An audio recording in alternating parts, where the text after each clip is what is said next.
स्नेभ्यः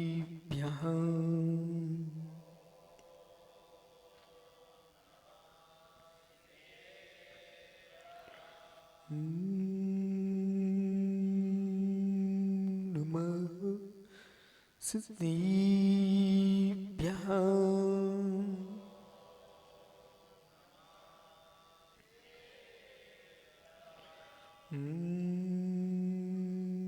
नमः स्नेभ्यः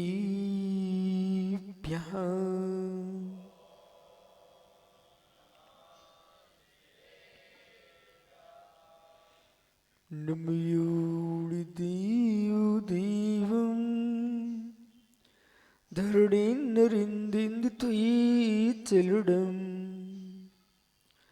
नाडं जस्यडन्तं लोया लोयं पयासेयि बुह्यणिमणोभिरामं जाय जरामरणदुःखनाशैरम् एहि परिलोहियत्थं तं धम्मरिषाइडं बोक्सं ऋमो वर्यन्ताडं ऋमो सिद्धाडं ऋमो आयरीयाडं ऋमो ध्यायाडं ऋमो लोय सौसाहूडम् अनंतनम परम सिद्ध गवाणी की एक जड़गान शीतला स्वामी की जय हो एक जड़गान महावीर स्वामी की जय हो परम पूज्य आचार्य भगवान पदमनंद स्वामी की जय हो परम पूज्य आचार्य रविराग सागर मुनि महाराज की जय हो अहिंसामय विश्व धर्म की जय हो। बोले परम पूज्य 108 आचार्य गुरु और विशुद्ध सागर जी महामुनि राज की, समस्त आचार्य संघ की नमोस्तु शासन, नमोस्तु शासन। बंधु अंतिम तीर्थ और स्वामी के शासन में हम से विराजते हैं। तीर्थंकर जनेन्द्र की पीयूष देशना जनेन्द्रवाड़ी मनुष्यों जगत कल्याणी है। ये सर्वज्ञ शासन नमोस्तु शासन जयवंतो वीतराग श्रवण संस्कृति भगवत अर्हत परमेश्वर तीर्थंकर दिनेश्वर जिनवर देव ने विश्व वसुंधरा को सत्यार्थ वस्तु की वस्तु का बोध प्रदान किया है। धन्य वे जीव जिन्हें अंतस में वस्तु स्वभाव का निर्णय करने की प्रज्ञा प्राप्त हो, जीवन जी के मृत्यु को प्राप्त कर लेना, ये तो इस सत ने अनंतवाद प्राप्त किया है। क्योंकि एक द्रव्य अनंत पर्यायों का पिंड है। एक द्रव्य अनंत पर्यायों का पिंड है। राग के साथ जीना और राग के साथ तत्व निर्णय के साथ जीना, दोनों जीवन बहुत महत्वपूर्ण है। जो राग के साथ राग में जीता है वो संसार की अनंत पर्यायों को अंत नहीं कर पाता। जो राग के साथ तत्व के साथ जीता है वो अनंत पर्यायों का, संसार की पर्यायों का विनाश करने का पुरुषार्थ कर लेता है। जो भी तत्व का निर्णय होगा वो राग के साथ होगा। बिना राग तत्व का निर्णय नहीं होता। बिना राग के तत्व का निर्णय नहीं होता है। राग ही तत्व का निर्णय करता है। और राग पूर्वक किया गया तत्व का निर्णय वो विरक्ति को जन्म देता है। वो विरक्ति जो है वह चारित्र को जन्म देती है। वो चारित्र जो है वो उत्कृष्ट ध्यान को जन्म देता है। वो जो ध्यान है वो निर्वाण को जन्म देता है। ये परंपरा जीव के परिणामों के साथ त्रिकालिक है। जब भी निर्वाण मिलेगा तो इसी परंपरा से मिलेगा। और जब निर्वाण प्राप्त हो जाता है तो संसार की अनंत पर्यायों के भ्रमण का अंत हो जाता है, परंतु पर्याय का अंत नहीं होता। ये बहुत समझ के समझना चाहिए। सिद्ध परमात्मा के संसार के पर्यायों का अंत हुआ है, न कि पर्याय का अंत हुआ है। जो सिद्ध अवस्था है, सिद्ध अवस्था है, सिद्ध वस्तु है, सिद्ध द्रव्य है, सिद्ध गुण है कि सिद्ध अवस्था है। जो सिद्ध अवस्था है वो भी पर्याय ही है। अब संसार पर्याय का अंत हुआ है, संसार की अवस्थाओं का अंत हुआ है, अवस्था का अंत नहीं हुआ है। ऐसा कोई समय नहीं आएगा जबकि जीव अथवा कोई भी द्रव्य अवस्था से रहित होगा। अवस्था में रहना वस्तु का स्वभाव है। अवस्था में रहना वस्तु का स्वभाव है। अवस्था मिट नहीं सकती है। मनीष भाई छोटे से बड़े हो गए हो, आप वही हो, अवस्था बदली है। अवस्था मिट नहीं सकती, अवस्था बदलती है। जीव की मृत्यु भी होती है तो मरण करके अवस्था बदल गई, यानी पर्याय बदल गई। अवस्था यानी पर्याय।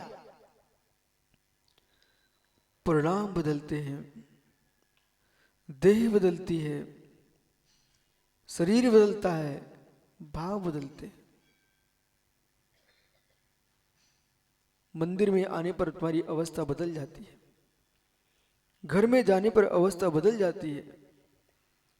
जो अवस्था भावों की विशुद्धि की सुभाष भैया मंदिर में है, यदि वो अवस्था घर में रहे तो कभी भाई भाई से हिस्से की बात नहीं कर पाएगा। कभी बेटा मां से हिस्सा नहीं मांगेगा, पिता से धन नहीं छुड़ाएगा। जो अवस्था मंदिर में आपके पास है, और मंदिर में आया ही इसलिए जाता है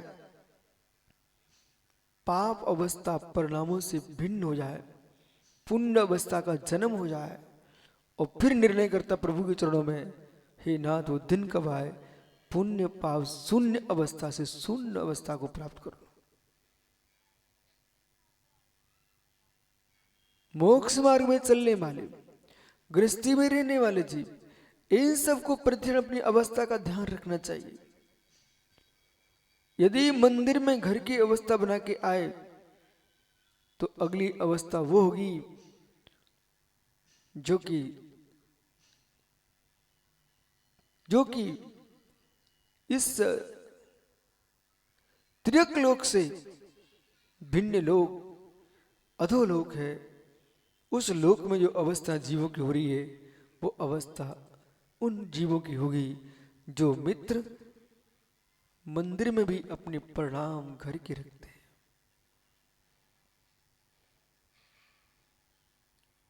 मंदिर बनाने में देर लग सकती है, शिखर बनाने में देर लग सकती है, कलश चढ़ाने में देर लग सकती है, ध्वजा चढ़ाने में देर लग सकती है, पर भावों के बदलने में देर नहीं लगती।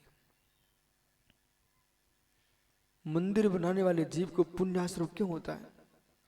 क्योंकि मंदिर बनाने में देर लग रही है, और जितनी देर लगेगी तब तक तुम सोचोगे मंदिर अच्छा बन जाए, मंदिर अच्छा बन जाए। तो तुमको मंदिर बनाने के परिणाम चल रहे हैं, आपको पुण्याश्रम तीव्र हो रहा है, प्रशस्त परिणाम, क्योंकि लंबा समय लगा, लंबे भाव चल रहे हैं। एक व्यक्ति पड़खान कर रहा है, वो अंत में खड़ा हुआ है, अंत में खड़ा हुआ है, वो क्या देख रहा है? अरे कोई तो महाराज आएंगे, तो कोई तो महाराज आएंगे, कोई तो महाराज आएंगे। बोले संपूर्ण महाराजों के बारे में सोच रहा है। जो सबसे नंबर 1 पे खड़ा हुआ है, वहां से मार फटफट निकल के चले गए। अब वो बेचारा सोचता लो सब निकल गए, सब निकल गए। मित्र उसकी इंतजारी रहती है, हे भगवान लौट के आए, हे भगवान लौट के आए, हे भगवान लौट के आए। परिणामों को देखना। एक जी सोच रहा लौट के आए, ओ जो लास्ट में खड़ा हुआ क्या सोच रहा, हे भगवान आ जाए, हे भगवान आ जाए। अवस्था, परिणामों की दशा देखना, भावों की दशा देखना। वो जो बीच में खड़ा है वो मुस्कुरा रहा है।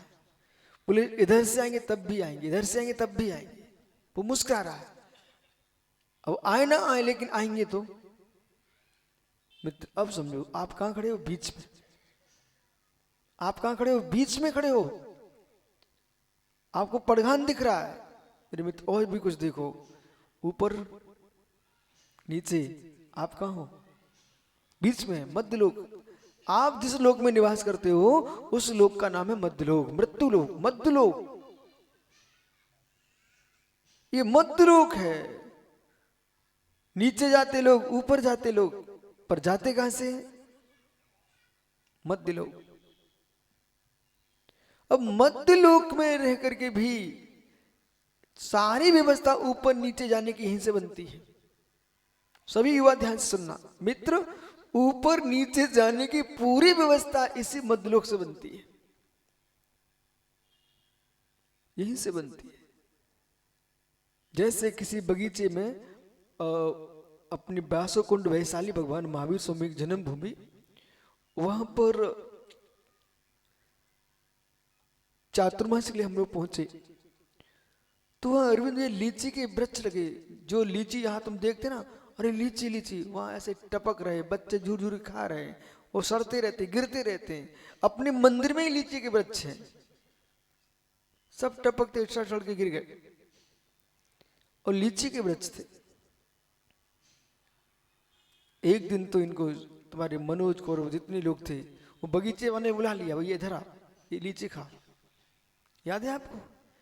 तो लीची के जो वृक्ष थे वो मैं क्या देख रहा था, जो बगीचे थे बड़े बड़े, वो किसान लोग वहां छांट रहे थे वृक्ष के नीचे। बोले महाराज जी बाहर जाने वाले हैं, पूरे देश में यहां से जाएंगे, विदेश में जाएंगे, तो छटनी कर रहे थे। बोले कहां पर किस सर के भेजना। मैं समझ गया, यही वस्तु व्यवस्था है, यही वस्तु व्यवस्था। बगीचे के नीचे वृक्ष पर लीची थे, वही नीचे गिरा करके छांट रहे थे वे, कि ये कहाँ भेजना है, ये कहाँ भेजना है। उनकी कीमत आंक रहे थे, और बाकायदा वे छोटे बड़े बीच के सब छांट लिए उनने, और वैसे वैसे डलिया पैक कर लिए। सब बातें सारस्वती देखना चाहिए, वस्तु स्वभाव कैसा है। उन्होंने लीची के बगीचे में सारे लीची की टोकनियां अलग अलग प्रकार की बना लिए, छोटे वाले की अलग चिट लगाई, बड़े की अलग लगाई, बीच की अलग लगाई। बस बेटा ये मध्यलोक बगीचा है, ये मध्यलोक बगीचा है। यहां पर अनेक फल हैं, माना कि लीची मान लीजिए, सब फल हैं। और मालूम यहां पर कर्म सिद्धांत तुमको छटनाई करता है।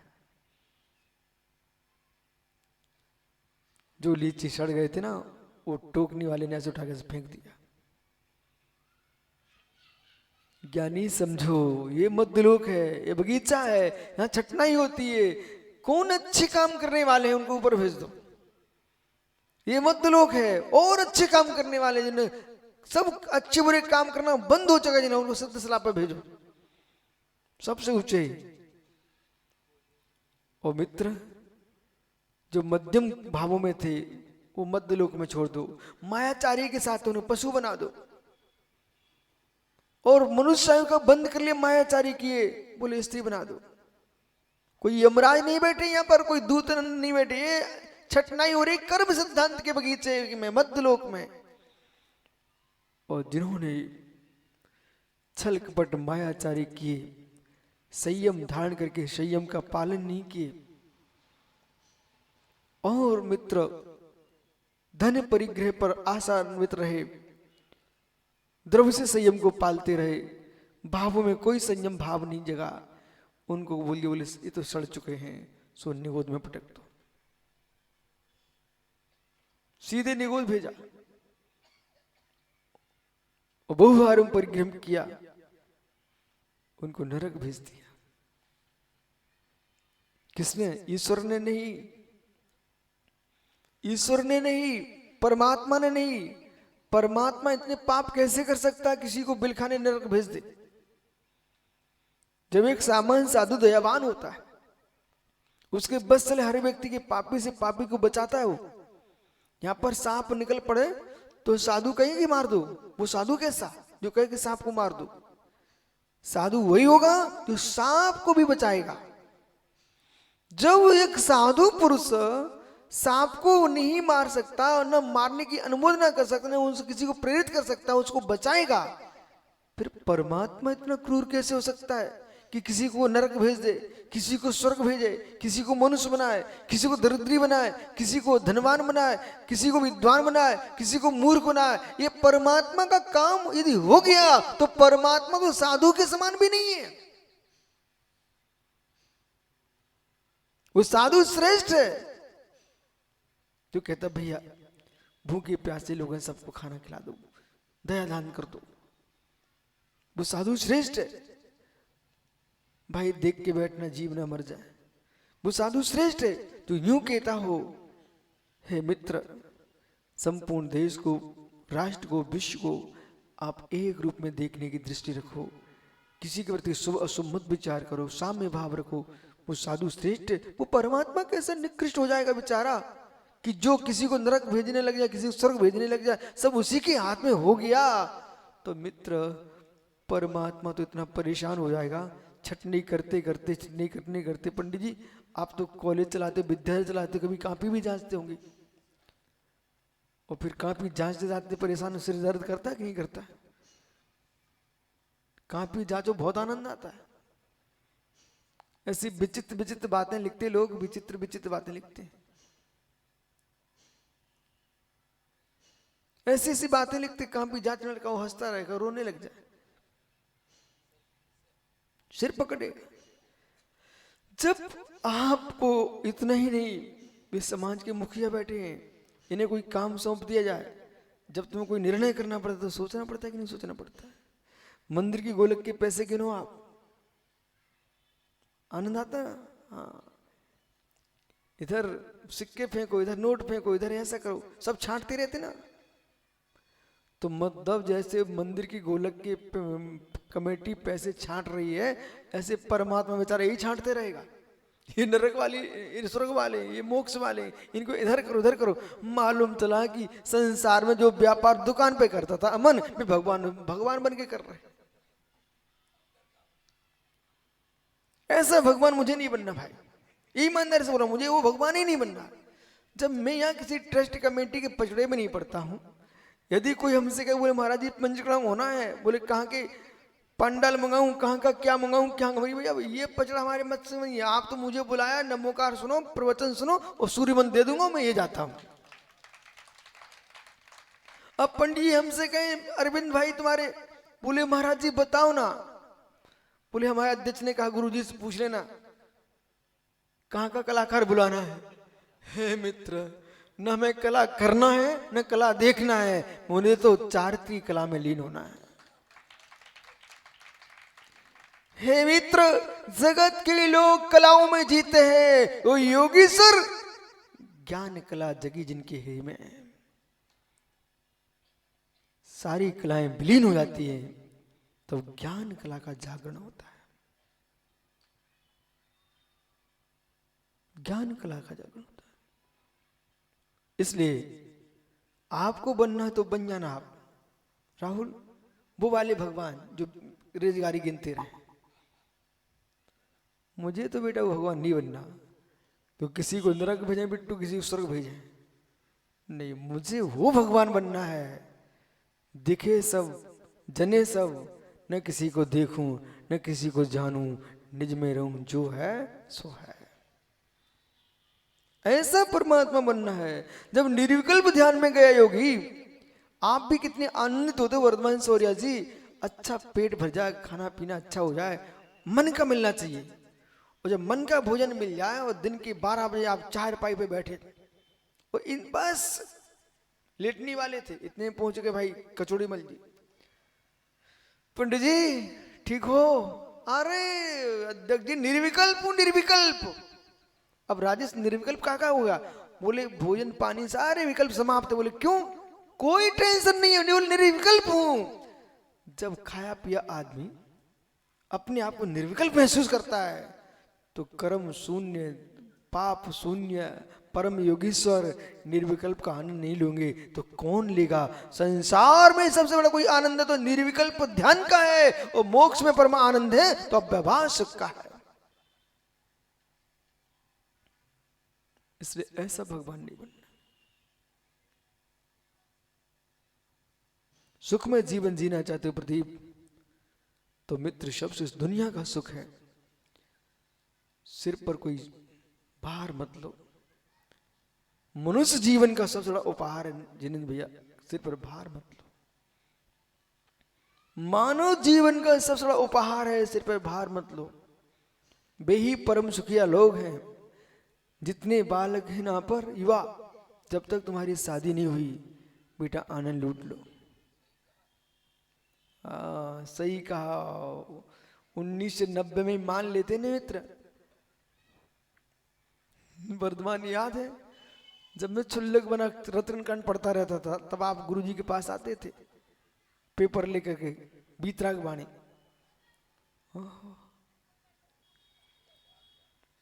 सब याद है। ये वैशाली की युवा एक जिन दर्शन नाम की पुस्तक छपी थी यहाँ पर, ये सब उसका करेक्शन करता राजेश वगैरह सब लोग युवा। तभी सोच रहे थे जीवन का करेक्शन कर लेते। तो आज क्यों हम कल कह रहे थे मेरी सालगिरह है शादी की। ओ हो। हे मित्र समझ, ये सालगिरह नहीं मनाना पड़ती तुमको। दुनिया तुम्हारी दीक्षा दिवस मनाती है। वो देखा सेक्टर 6 में वैशाली में। क्या करूं, सालगिरह है तुम्हारे भाग्य में ही लिखा है नन्नू भैया, सालगिरह है।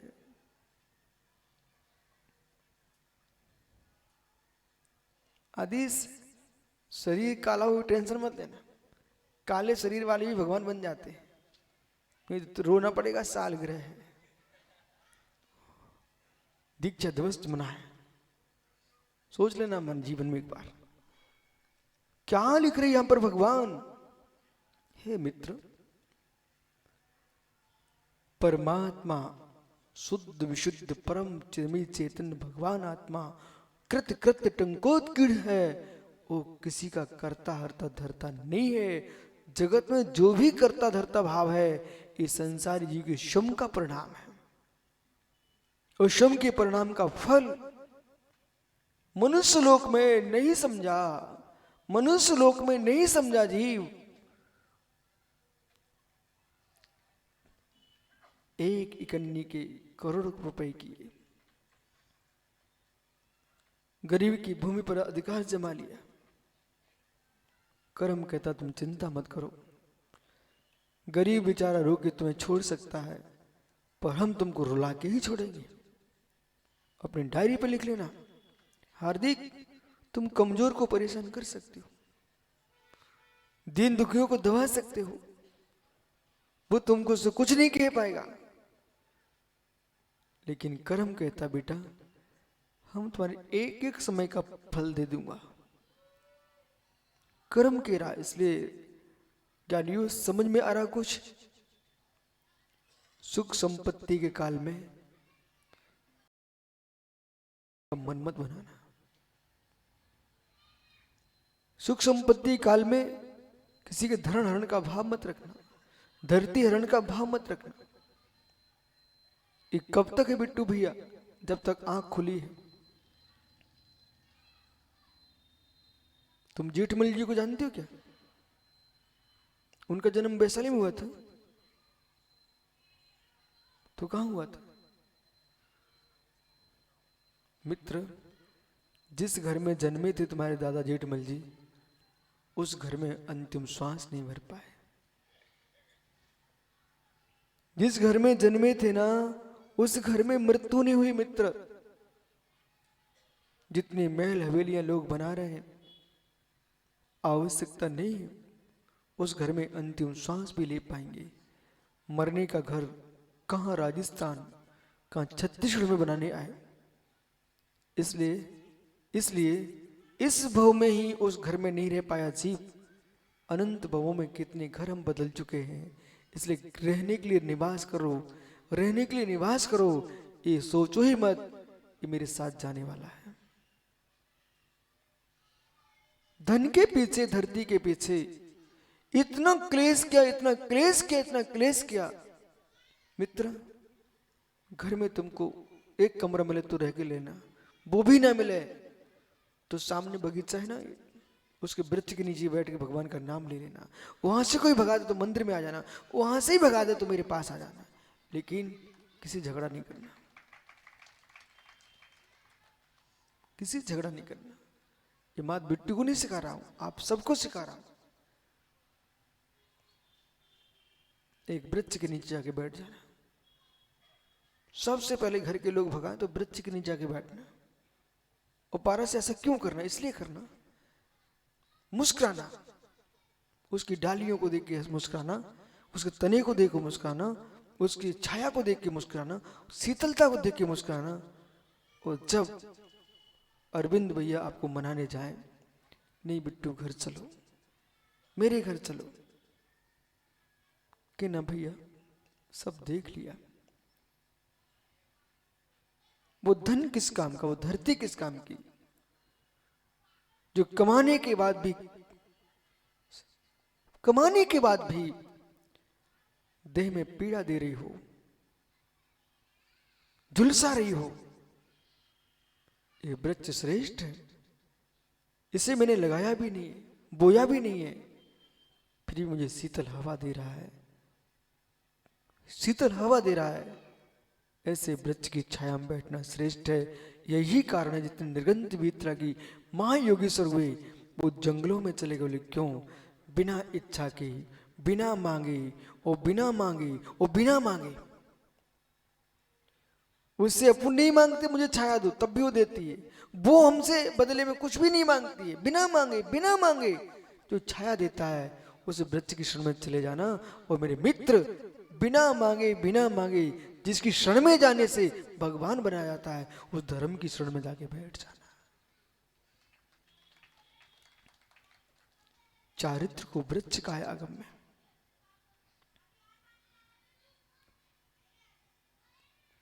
वृक्षशील संयम जिसकी शाखाएं हैं। चारित्र महाद्रुम है, महावृक्ष है। जब भी घर में संकट आए, जब भी विपत्तियों के दिन आए, कहीं नहीं जाना बिट्टू, कहीं नहीं जाना, सोचना ही नहीं है मैं अरविंद के घर चला जाऊं, कि कचौड़ी मल जी घर चला जाऊं, कि राजमाल पांड्या, मनीष तो अपने घर बुला ले, मुझे पक्का भरोसा है। मनीष तुम ऐसा जीवन जियो, देश में नगर में कहीं कोई दुखी आदमी दिख जाए, सबसे पहले उस घर में तुम सांत्वना देने पहुंच जाना। जितनी वहां बैठी वैशाली में, तीनों भाई पाटनी करोड़ों का दान न दे पाए, टेंशन मत लेना। पर जिस घर में आपत्ति विपत्ति है, उसी घर में अपना समय निकाल करके 2 मिनट के लिए उस घर जाके बैठ के आ जाना। इतना देवेंद्र छावड़ा समझ लिया, विश्वास मानिए। एक धनपति आदमी गरीब के घर के जाके वहां बैठने चला जाए, उसको स्वर्ग मिल जाता है, स्वर्ग मिल जाता है, स्वर्ग मिल जाता है। लोग धन देने वाले मिल रहे, लेकिन सांत्वना देने वाले लोग नहीं मिल रहे। उल्टे लोग मिल जाएंगे, बोले क्या कर्म के सो भरो। वो तो उसे भी मालूम है कि कर्म के सो भर रहा हूं, लेकिन आप इतना बोल देते, टेंशन मत लो, हम तुम्हारे साथ हैं, आप विकल्प मत करो। उसको इतने में तो स्वर्ग मिल गया। अच्छा बोलना सीखो, अच्छा कहना सीखो।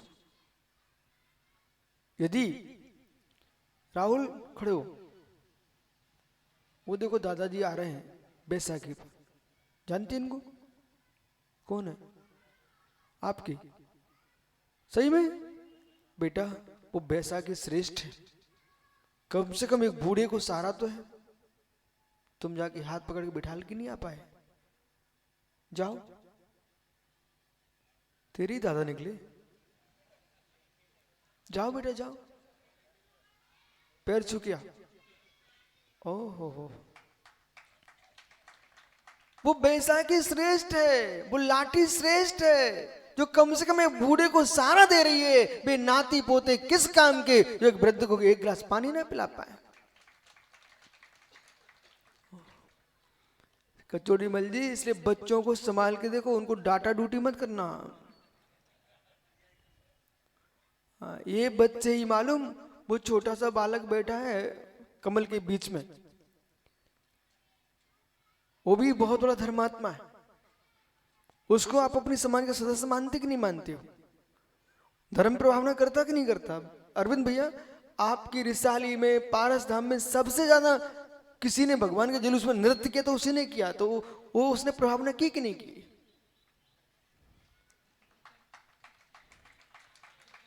इसलिए हर व्यक्ति की कीमत समझो, आप विश्वास मानिए। ये महाराज लोग तो ऐसे लोग ऐसे करते, अब प्रणव सागर देखें गोरे नारे कौन आ रहे हैं तब बिठाऊं, पर चिंता मत करो, जब कोई नहीं मिलेगा ना तुम्हें गेट पर और तुम्हें लघु संघ का सोच जाना है, तो ऐसे ही लोग तुम्हें सबसे पहले कमांडर पकड़ने के लिए मिलेंगे।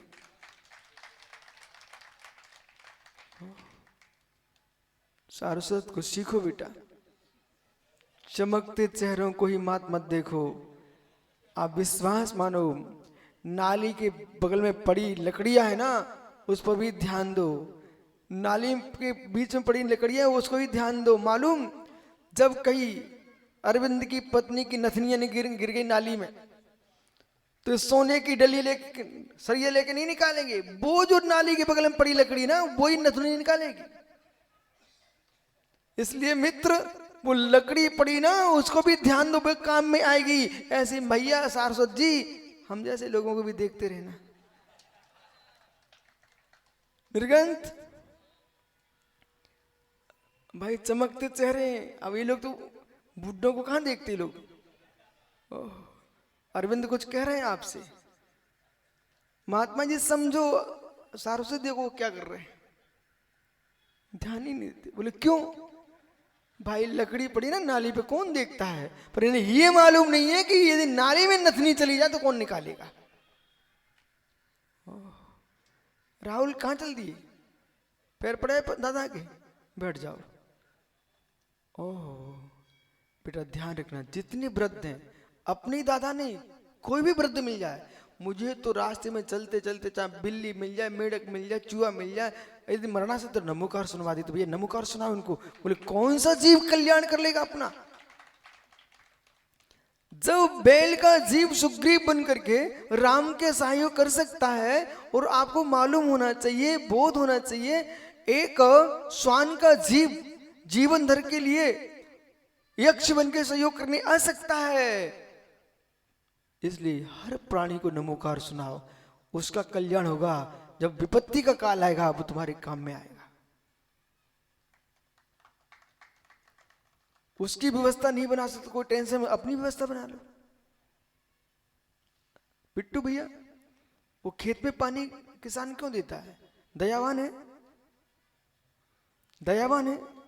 दूर से तो कितनी दया, वो एक एक वृक्ष में कैसे पानी डालता है, एक एक वृक्ष में पानी डालता है, पौधे पौधे में पानी भेज रहा है, कितनी दया है। मित्र, जब तुम वृक्ष में पानी दोगे, वृक्ष तुमको दाने देगा। वृक्ष में पानी दोगे, वृक्ष तुमको दाना देगा।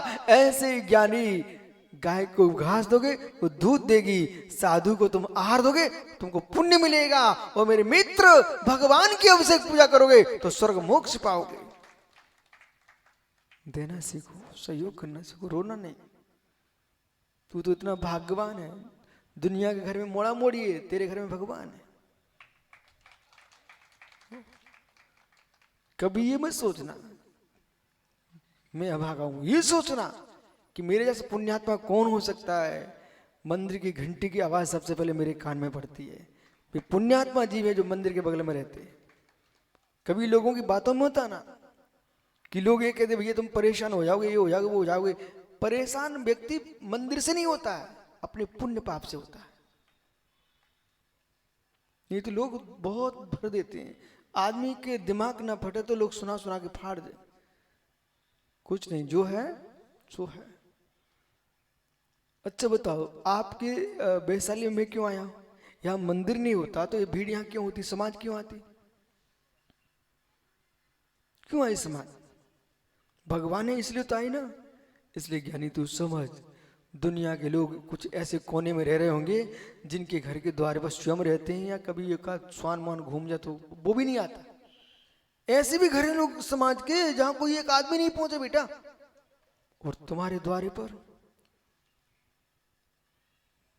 उमा भारती ना, उमा भारती, उनके भैया थे सोमी लोधी, तो उन्हें कोई कार्यक्रम करना होगा।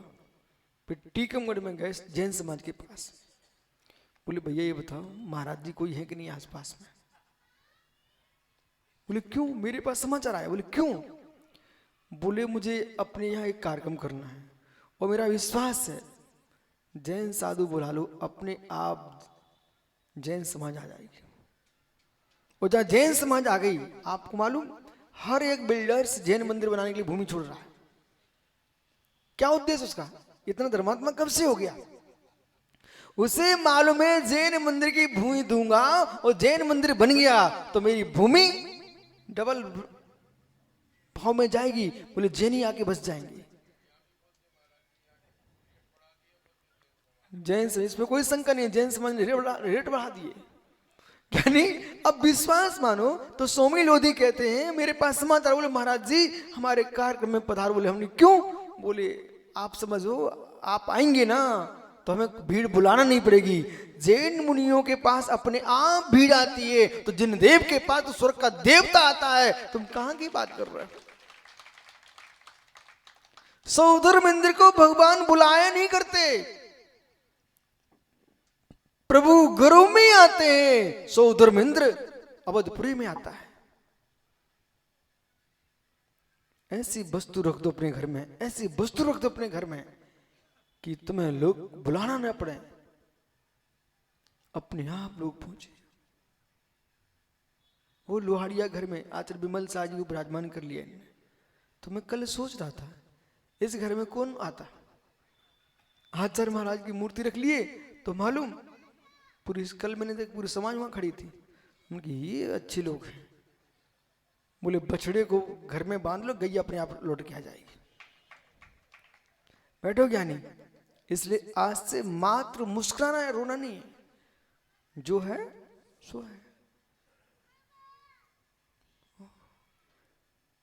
और जो व्यक्ति हर समय रुदन करता है, हर समय रुदन करता है, आगे पीछे सोचता ही नहीं है, धन धरती धन धरती धन धरती के पीछे लाज जाओ धरत जाओ मरत जाओ, ऐसे जीव की दशा होगी हार्दिक। लाज जाओ धरत जाओ मरत जाओ।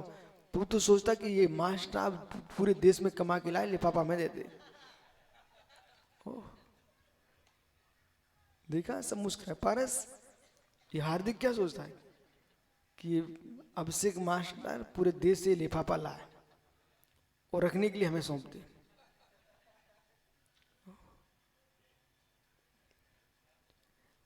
ऐसा सोचने वाले की क्या दशा की उसे सुनिए आप।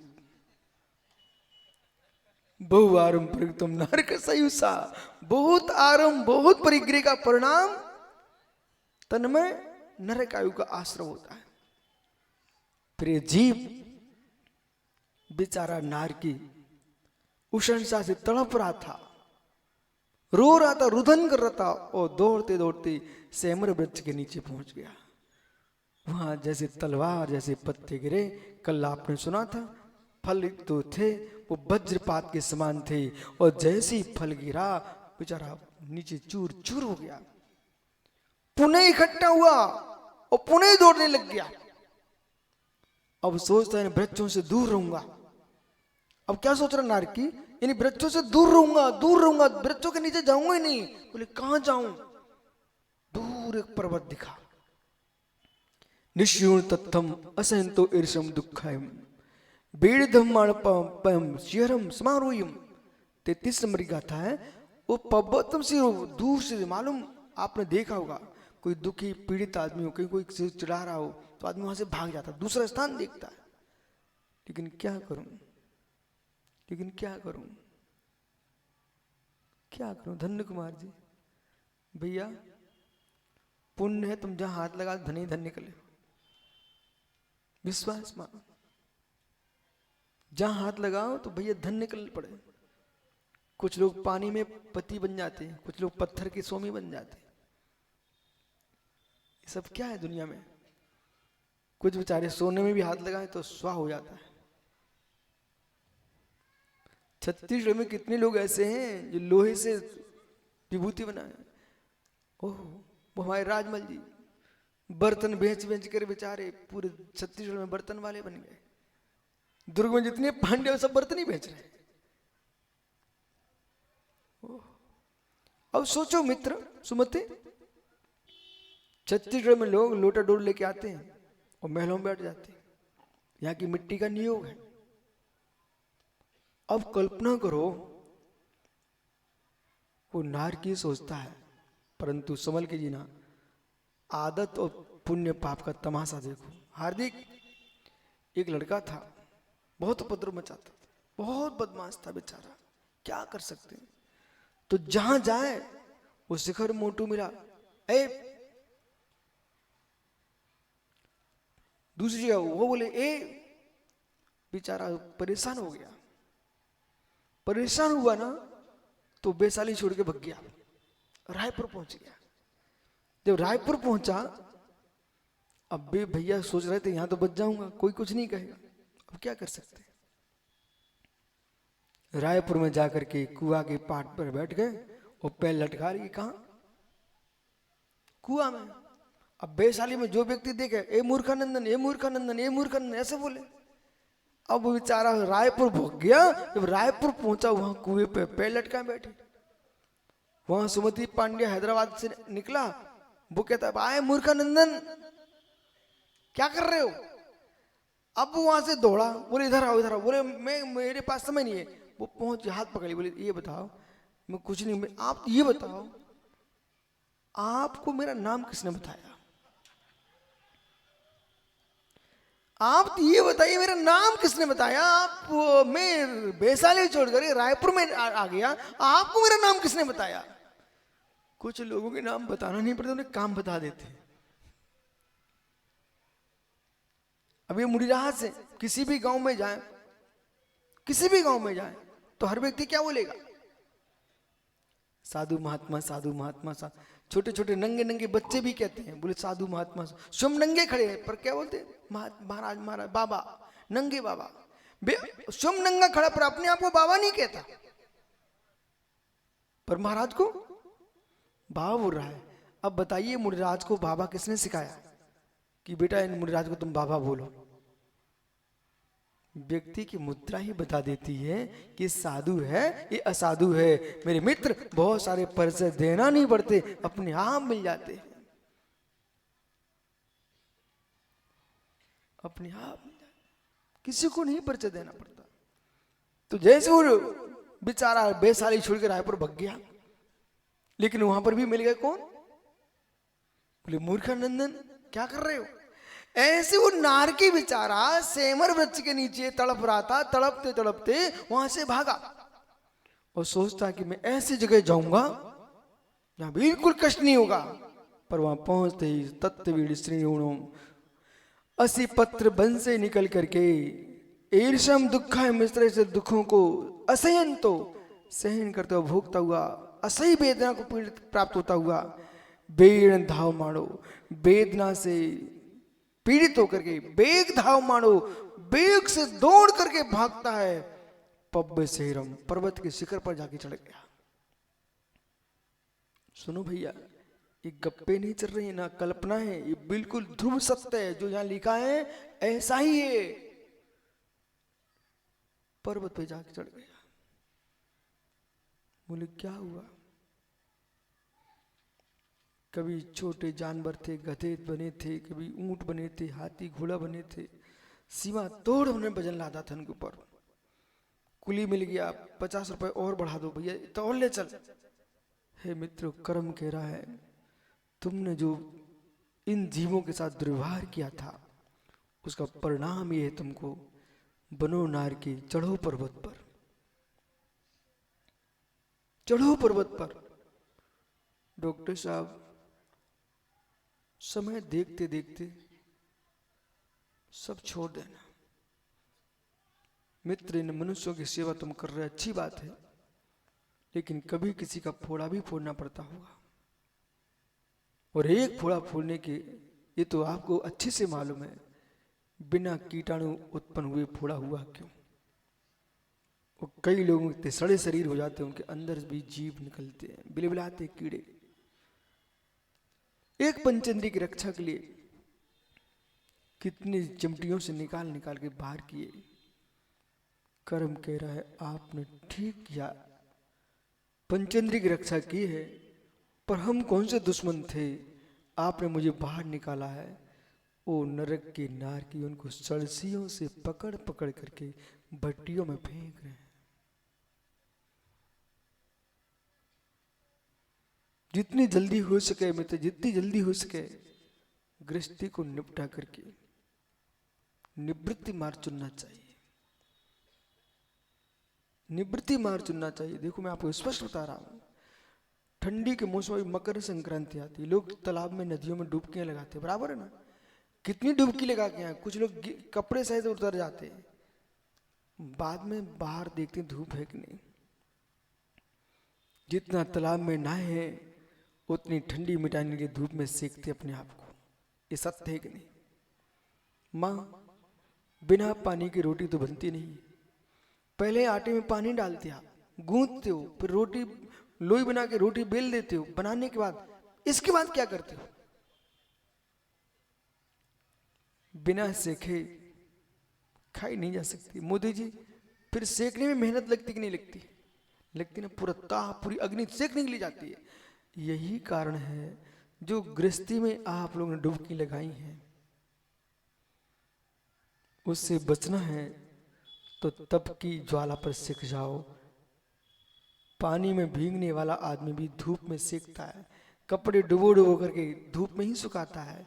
हे मित्र, ऐसे तुमने पापों की नदियों में डुबकी लगाई हैं, उनको सुखाने के लिए अब तुमको चाहिए तपस्या की धूप चाहिए, तपस्या की धूप चाहिए। बिना तप धूप के ये पाप पानी सूखने वाला नहीं। कितनी मेहनत कर लो सुभाषी, जगत में भटक लो कितने, लेकिन पापों को सुखाना चाहते हो तो तपस्या करना ही पड़ेगी। नहीं तो बेचारा नार की बेग से दौड़ता है और पर्वत के सिर पर समारूढ़ हूं, पर्वत के सिर पर चढ़ जाता है, और जैसे ही पर्वत पर चढ़ा वहां सोचता है, देखा आपने वैशाली में सारस्वती क्रूर दृश्य भी आपने देखा। सारे जो ज्ञान है ना भैया, मस्तिष्क जितना ठंडा व्यक्ति रहेगा, जितना शीतल रहेगा, कसाय नहीं करेगा। अमन, माँ पराठे बनाना जानती क्या तुम्हारी? वो जैसे रबड़ जैसे टूटते ऐसे ना, मुख में जाए तो वहीं घूमता रहे, अंदर जाए ना, ऐसा। अच्छा बेटा, सच्ची माँ होगी ना, लोई पे घी लगाएगी, फिर पलट देगी, फिर घी लगाएगी, परत पर परत पे घी लगाती रहती, वो पराठा खस्ता बन जाता। पता है आपको, हर परत पे घी लगाया। अब इनकी माँ ने पराठा बनाना सिखा दिया बच्चा को। बेटा सुन मेरी बात को, जैसे पराठे की प्रत्येक परत पर लगा घी, उसमें संस्कारित है, और यदि खोलो ना तो परतें की परतें निकलती फिर उसकी, ज्यादा घी लगाया गया है। ऐसे ही अरविंद भैया पूरी समाज से कहना, राष्ट्र विश्व से बोलना, आदमी महेश भैया जितना शांत बैठेगा, शांति सुनेगा हर काम को, उसके मस्तिष्क में सब रखा जाता है, और फिर जब समय पड़ता ना, वो परतें की परतें पर्याय निकलती ज्ञान की। अब मैंने देखा एक दिन वैशाली बासु कुंड में क्रूरता का दृश्य। ओहो, एक तो बहुत रोजा थे पहाड़े, रोज रोज नीलगाय, उस सरकार ने आदेश कर दिया इनको नष्ट कर दो और पैसे दिए। लेकिन एक क्रूर दृश्य, भगवान कैसे कैसे लोग हैं और कैसे कैसे त्योहार बना के रख दिए हैं कि लोग शिकार को पर्व का दिन मानते हैं। बड़े बड़े डंडे लिए बहुत सा झुंड का झुंड निकल पड़ा लोगों का। और मालूम बेचारा एक सुअर था, सुअर था, कितने खेतों से भगा भगा के लाए, भगा भगा के लाए।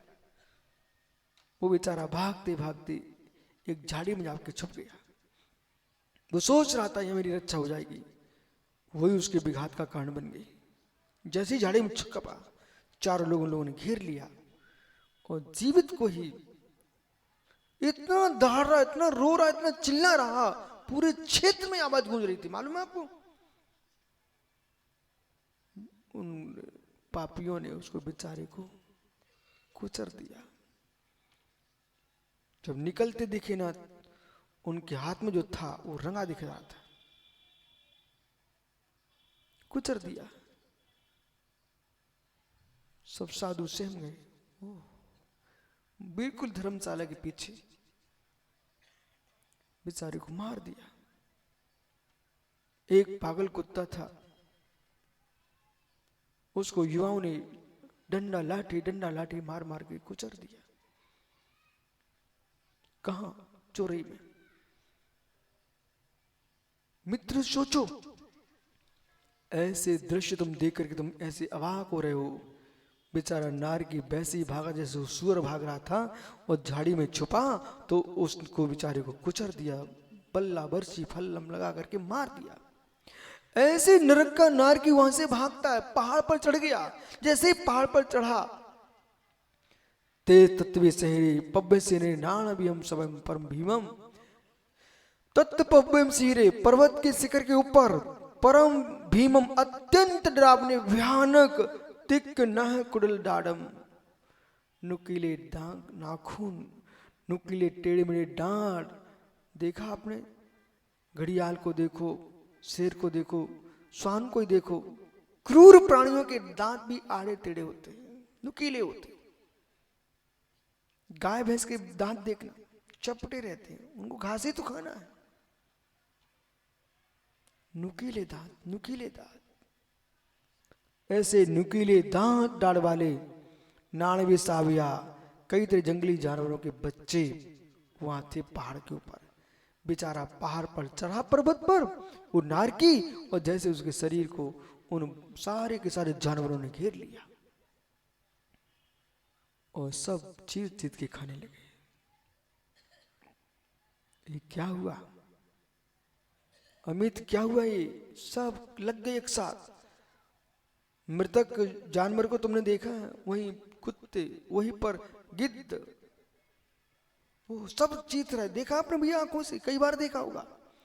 हे मित्र, जीवित जीवित को लोग मार जाते हैं। शिवनी में मैंने देखा एक दृश्य, तालाब के किनारे पर सांप ने मेढक को पकड़ लिया, तो वही 4 मोटे मोटे श्वान आए दौड़ करके छोटे से सुअर के बच्चे को उठा ले गए। बच्चा चिल्लाता रहा, उस गर्दन पकड़ी, सीधे गर्दन पकड़ दे। मांसाहारी प्राणी सीधे जानवर की गर्दन पकड़ दी, गर्दन पकड़ी, बेचारे को लेकर छुड़वाया लिया। लेकिन छुड़वाया जब तक हम लोग बाहर गए, दोबारा लौट के आए, उन्होंने फिर से उसको मार के खा गए, सब चीर चीर के खा गए। ये कौन है? जब माँ ने रखा था बन्नी की मटकी के अंदर अचार, उसमें पड़ गए थे 30 जीव, बड़े चाव से पराठे के साथ तुम खा रहे थे सुबह नाश्ते में, उनके जीव तुम्हारी दाढ़ों में चिपके हुए थे। बिना मर्यादा की बाजार की भोजन कर रहे थे, मर्यादा के बिना जलेबियां खा रहे थे, रसगुल्ले खा रहे थे, ओ ठंडा मुरब्बा खा रहे थे महीनों महीनों का। बेटा कर्म कहता तुम चिंता मत करो गदिया पुत्र, मुस्कुरा लो बेटा, खा लो गुटखा, ओ खा लो गुटखा, जितना खाना जितना खा लो गुटखा। लेकिन नरक की दशा देख लो, लिखा है यहाँ पर, वे जंगली जानवर कोई दूसरे नहीं थे, वे नारकी ही जानवरों का रूप बना करके उनको खाना प्रारंभ कर देते।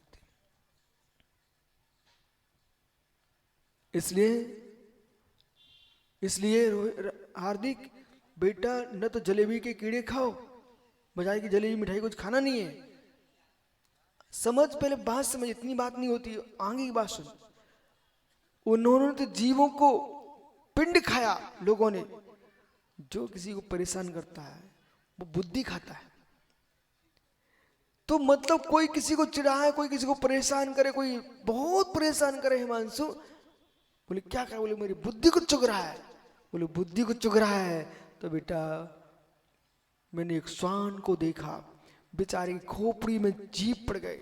सबने देखा हुआ, बेचारे कुत्तों की मौत, क्या बोलते गुस्सा में आदमी बोले कुत्तों की मौत मरेगा। ओ मित्र, उसे खोपड़ी में जीभ पड़ जाती। ये किसका फल है? जो विद्वान बने, ज्ञानी बने, त्यागी बने, व्रती बने, मुखिया बने, परंतु आगम के विरुद्ध बोले। जो विद्वान होकर के आगम में लिखा उसको छोड़ करके मनमानी भाषण कर डाले, समाज को बांट के रख दिया, तोड़ के रख दिया, जिनवाणी को मरोड़ के रख दिया, उनकी बुद्धि मेरे में श्वान की मौत मरते, खोपड़ी में कीड़ा पड़ते हैं। इसलिए कभी भी, कमल भाई मैंने एक दिन और कहा था, समाज पंचायत एक किनारे हैं, जिनवाणी एक किनारे है। मुझे संप्रदाय में जन्म लेने के लिए मैं नहीं बना हूं, संप्रदायों में, पंथों में जन्म लेने के लिए नहीं मैं जन्मा हूं, मैं कर्मातीत होने के लिए जन्मा हूं, भगवान बनने के लिए जन्मा हूं। पंथों के संतों के राग में अपनी कसाय भड़का करके खोपड़ी में मेरे मित्र कीड़े उत्पन्न नहीं करना है। खोपड़ी में कीड़े नहीं उत्पन्न करना। मालूम प्रणव सागर जी, सिंधु, एक आदमी को मैंने देखा, उसके नाक से कीड़े निकले, नाक से कीड़े, मरने के पहले सब डिब्बी में रखते जा रहे उनके घर के लोग, नाक से कीड़े टपक रहे थे। ओहो, नाक से कीड़े टपक रहे थे। क्यों भैया, आपको मालूम है, अपन बिहार कर रहे थे, एक बेचारी गाय पड़ी हुई थी, पूरे क्षेत्र में अरबों खरबों के कीड़े पड़े वहां पर। वो बाप रे भैया, जीव जीव जीव जीव। और तो रोड पर एक कुत्ता पड़ा हुआ था बेचारा मरा हुआ, उसका शरीर नहीं दिख रहा था, कीड़े कीड़े दिख रहे थे। है मित्र, उन कीड़ों से मिलो, और जिसमें कीड़े पड़े उनसे मिलो। जो अवक्ष अन्याय नीति खाते हैं वे किसी मृतक शरीर में कीड़े बनते हैं। जो अजवक्ष अन्याय को खाने के साथ अनुमोदना करते हैं, वो करवाते हैं ऐसा काम, उनके शरीर में ऐसे कीड़े बनते हैं। ऐसी भावना भाव कचौड़ी मल जी मित्र, ऐसी भावना भाव कि जैसे हाथ जोड़े बैठे हैं, यमराज भी आए तो स्वीकार कर लेना, किसी गुरु के चरणों में बैठे बैठे तुम मुझे उठा ले जाना और मुझे कुछ नहीं चाहिए, कुछ नहीं चाहिए। पंड्या राजमल जी, दादा राजनाथ गांव सुन रहे कि नहीं? जैसे आज मुस्कुरा रहे हो, जितने वृद्ध बैठे हैं, जिनेंद्र भैया, डॉक्टर साहब, जितने आप वृद्ध बैठे यहाँ पर, 24 घंटे डमोरी अंतराम की जाप करो। सुरेंद्र भैया चूड़ीवाल मित्र, पंच परमेष्टि की जाप करो और चिंतन करो, प्रभु अंतिम श्वास मेरा 5 पाप में न जाए, पंच परमेष्टि में जाए और पंचम गति को पाए। 5 पाप में मन न जाए। 5 उदंबर 5 पाप, पंचों की पंचायत, इन सब 5 से दूर होकर के पंच महाव्रत प्राप्त करूं, 5 संगतियों का पालन करूं और पंचम गति को प्राप्त करूं, ऐसे प्रणाम करो। जाओ, कल फिर आओगे मित्र। पर्यायी तो पुनः चर्चा करूंगा। और हार्दिक तेरा सम्मान हार्दिक हो सिद्ध सलाह पर। ऐसा काम करो, नरक के यमराज सम्मान करने आए कि अम्बरीश जाति के देव सम्मान करने आए, ऐसे काम नहीं करना बेटा। जिससे मुक्ति कन्या सम्मान करे, ऐसा काम करना है। आत्मा शुभावम परिभाव भिन्नम, आत्मा स्वभावम